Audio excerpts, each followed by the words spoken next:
Everyone है, यो चाहिँ काँडा नभएको माछा है। यसमा चाहिँ बोसो पुरा हुन्छ नि त है। अन्त म चाहिँ यसलाई यसरी बनाउँछु है। हेर्नुहोस् है, म चाहिँ यसलाई पहिला यसरी ग्रेभी बनाएर हाल्छु हो। मसलाहरू सबै यसमा भइसकेको छ।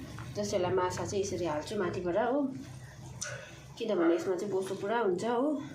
बोसो भएको कारणले चाहिँ यसलाई फ्राई गऱ्यो भने चाहिँ बोसो सबै उयो भइहाल्छ हो। अन्त यसरी पकाएको चाहिँ एकदमै टेस्टी हुन्छ हो। हेर्नुहोस् न बोसो कति बेसी हुन्छ हो। यो सबै यो बोसो यसरी पकाएको चाहिँ एकदम टेस्टी हुन्छ।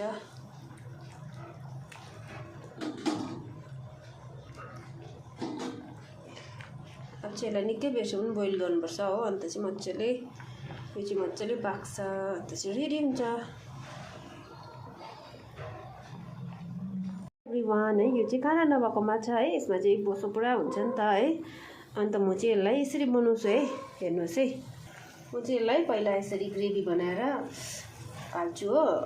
मसलाहरू सबै यसमा भइसकेको छ।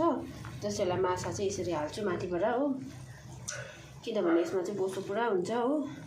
बोसो भएको कारणले चाहिँ यसलाई फ्राई गऱ्यो भने चाहिँ बोसो सबै उयो भइहाल्छ हो। अन्त यसरी पकाएको चाहिँ एकदमै टेस्टी हुन्छ हो। हेर्नुहोस् न बोसो कति बेसी हुन्छ हो। यो सबै यो बोसो यसरी पकाएको चाहिँ एकदम टेस्टी हुन्छ।